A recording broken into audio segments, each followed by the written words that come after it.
The Secrets of Dumbledore trailer has just been released, and wow guys, did they pack it with some jaw-dropping moments.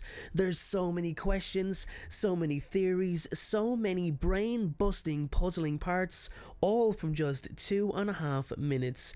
It's absolutely crazy. How are we all doing? It's Christmas season, which means it's Harry Potter season, which means it's the Secrets of Dumbledore official trailer release breakdown video from Harry Potter folklore. I also have COVID-19 at the time of this video's construction, so I do apologise if I don't sound super enthusiastic. I can assure you I am very hyped about this movie. Guys, before we start, I'd like to talk about today's sponsor, Surfshark. This company have continued to sponsor me throughout these difficult times, so I'd be very appreciative if you kept watching and hear what I've got to say, as this product is really beneficial for you all. Surfshark offer you an incredibly powerful VPN to protect your internet privacy. In today's computer age, hackers are constantly trying to gain access to your bank account details, your social media passwords, and access to your personal information, amongst many other things. This can all be prevented when browsing under Surfshark's protection. Not only does it protect your privacy, it also offers you a lot more. Different countries have different viewing restrictions on what content can be viewed. Therefore, by logging into a VPN based in another country, you can gain access to that content that may be blocked in the country that you live in.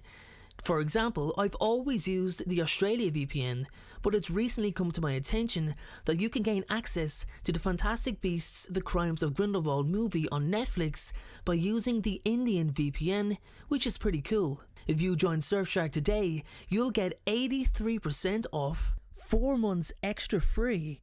You'll also be able to use Surfshark on as many devices as you like, there's no limits, and finally, there's a 30-day money-back guarantee. Basically, if you're not happy, if you're not satisfied, then your money will be returned. It's a no-brainer, guys. So sign up to Surfshark right now by clicking the link in the description below.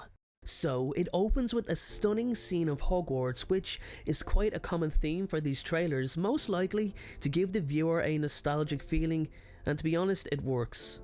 I also love the haunting yet beautiful score playing in the background. It makes me feel like things are really getting serious.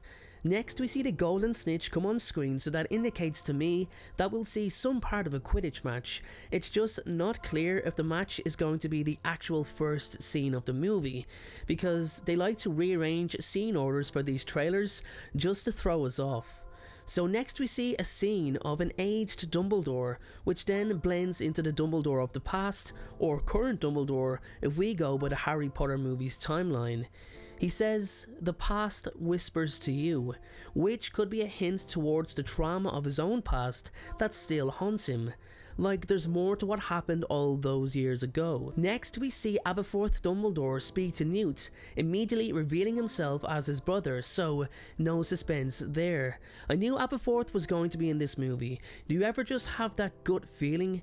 Is he going to have some sort of relation to Aurelius? Who knows?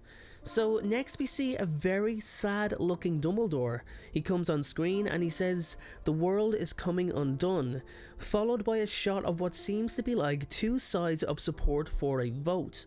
Now the left side here is written in Chinese symbols, and I've no idea how to translate that, but the right side, the yellow banner, says "The Supreme Boss of the International Confederation of Wizards." Now it says Bruxu on the end of the banner, the plural of which means wizards, so it obviously confirms that it's set in Brazil, judging from the language being Portuguese.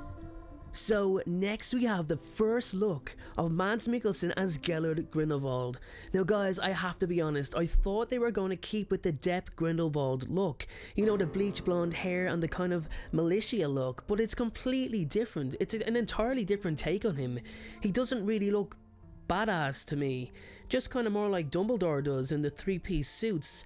Now, I'm not too much of a fan of the look. Maybe that's because I've had 2 movies of, you know, the old Grindelwald, the Johnny Depp Grindelwald, but each to their own. Maybe Mads wanted to make the character his own, and I'm sure his acting skills, his incredible acting skills, will take Grindelwald in a very commanding direction. I will hold my judgment until I see the movie. So Dumbledore then asks Theseus Scamander to trust him if they are to be successful in defeating Grindelwald. We also see a shot of what I can only assume to be the Amazon rainforest, and that Newt looks incredibly excited to be travelling through, by the way, with his Bowtruckle. We next see a cool shot of Newt entering the grounds of Castle Bruchu, followed by Theseus listing the team of people who are trying to defeat Grindelwald. We've got Bunty, who was Newt's assistant, Eulalie Hicks, who's an author, Yusuf Kama, who started some crap over an unbreakable vow in the last movie, and Theseus mockingly asks who wouldn't like their chances. We also see Jacob be given a wand while having a massively surprised look on his face, indicating he was a wizard all along, which actually explains a lot. We also see a shot of what seems to be Nurmengard from a different angle. Now, I'm assuming it's Nurmengard because of the snowy mountainous terrain. That is then followed by a flash of a couple of eye-catching quick scenes involving one or two creatures. Is anyone of the belief that the Fantastic Beasts name really hasn't held very well in terms of the movies being about magical creatures? The movie alone could be called The Secrets of Dumbledore, and I firmly believe nobody would ask a question on where the Fantastic Beasts title was. If you agree, let me know in the comment section below. Anyway, the Hogwarts Quidditch player once again indicates that we'll see a Quidditch match, which is gonna be really cool. The Hogwarts house of the Quidditch players seems to be Gryffindor. I think it's a boy, and the number on the boy's uniform seems to be number 8 or number 9. I can't be sure. I'm not sure if it's significant either, but it's just nice to highlight. We also see Dumbledore waving his wand around some sort of giant rock. Now, if I was to guess, I'd say that this is a somewhat physical, realistic map of the mountainous area that surrounds Castle Bruchu. Just a guess, it could be something completely different. So next we see Aberforth ask his brother if he's off to save the world again. He asks very sarcastically. Basically, it's not the most genuine of ways, and you can almost sense the animosity between the two brothers just from those 3 seconds alone, which excites me. Behind Aberforth on the mirror lies an inscription. Now, I can't really make it out, but I think it reads, "Run no risk." That's my best guess. Now, what that means can only be left to be revealed when the movie is released. We next see a phoenix fly down to Credence, which is quite important because this once again highlights the fact that he is a Dumbledore. This is also highly likely to be Fawkes, who now belongs to him, which makes me think that after Credence dies before the series ends, let's be honest, Credence will die. I think that's a given. Fawkes will then go to Dumbledore himself, and that's the beginning of their relationship. I could be right, I could be wrong, who knows.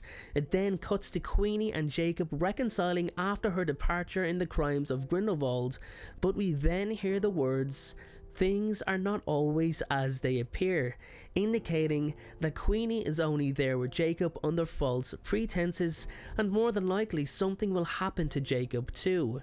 My other alternative take on that is it could just be a flashback to when they first met.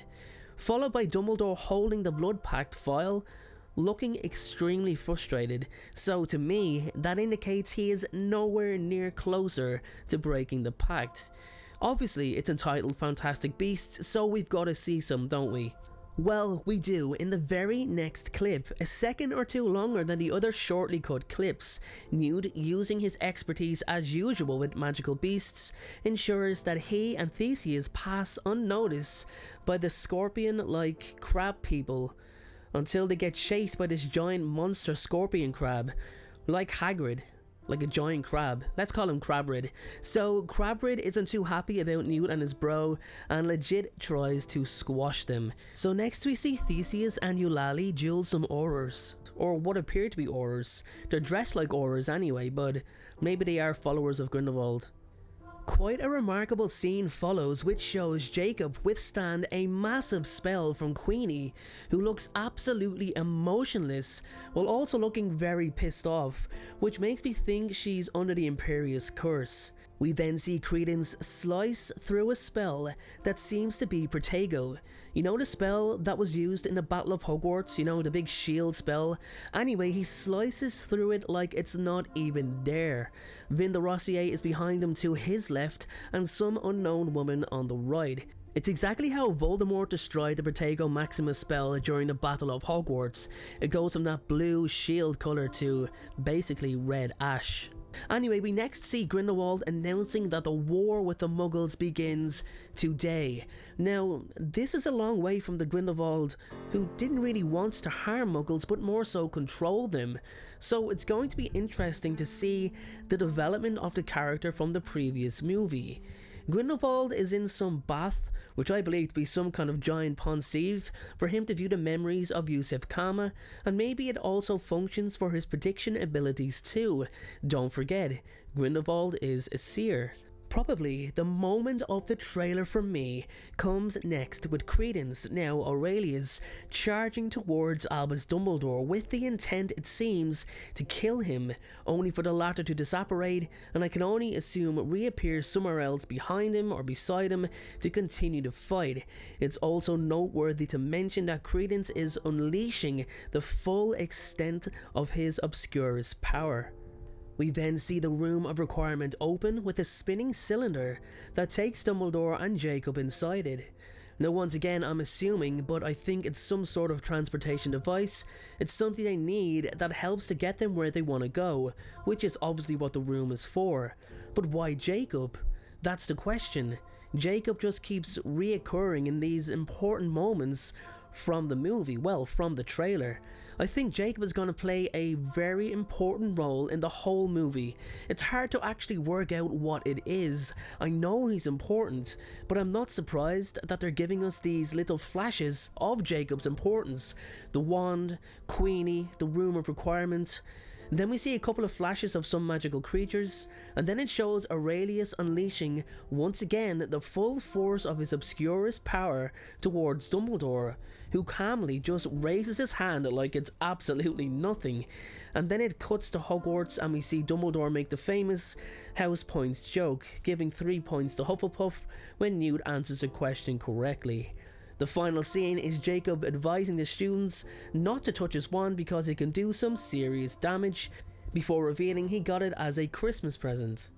Anyway guys, that is my take on the trailer. Let me know your own opinions down below. Did I leave anything out? Do you have a different opinion to something that I identified as my own theory? Let me know. Thanks again for watching, have a great day, and I'll see you all in the very next video.